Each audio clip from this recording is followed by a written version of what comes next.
A well-structured mixing template is crucial for a smooth mixing process. So today I'm going to share my mixing template that I use probably 90% of the time.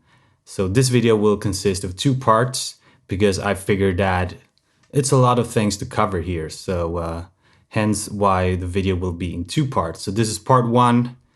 Let's dig in and check out my mixing template.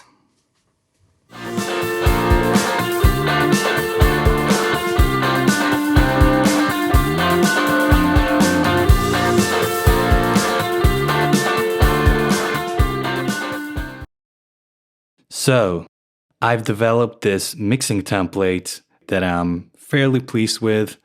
I created it a couple of years ago and I've consistently been doing some modifications or upgrades to it ever since. So I'm going to talk about why I've designed it this way and how it can help you to get a more efficient and seamless mixing process. First of all, I suggest adding an appropriate image to each channel to make it easier for the eyes to locate the channels and tracks. So as you can see, it's quite straightforward. For the guitar track, I have an image of a guitar and I've named the channel accordingly. The vocal channel has a microphone image and so on. You get the idea. Another thing I suggest doing is to give your channels some color. Some of you might think it's a bit trivial or unnecessary, but I do think there's some psychological relevance to this, just like adding images. This will help your eyes locate the channels when you're mixing, especially if you have a lot of channels. So in my case, I have the guitar channels in the red spectrum, ranging from red to yellowish. The lead vocal channel is green, the backup vocals are blue, and my aux channels, where I have my sound effects, are more violet and purple. And for me personally, I find it slightly more exciting to have some color in my template when mixing, rather than having everything bland and gray. Now, let's talk about aux channels. I highly suggest creating aux channels for your sound effects. It will not only save CPU on your computer, but it will also be a lot easier to control and adjust your sound effects.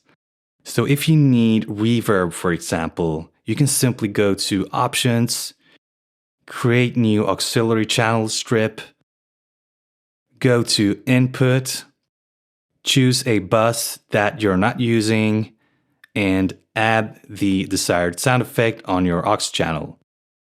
You can now send this reverb to as many channels as you like.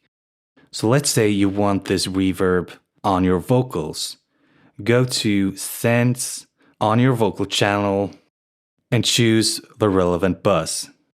You can now send the reverb signal to your vocal channel. This gives you the ability to create a more accurate result compared to simply adding a reverb plugin on your vocal channel. So as you can see, I have many aux channels in my mixing template, where I have one for distortion, delay, reverb, and so on. Let's say your backup vocals consist of 10 different tracks and you want to add reverb on them. You can send the reverb to these channels rather than adding a reverb plugin on every channel. It's even more efficient if you're using groups for your backup vocals, but we're going to talk about that in the next video, the part 2. So stay put for part 2. Thanks for watching the video, guys. If you have any questions, let me know in the comments below, and stay tuned for part 2.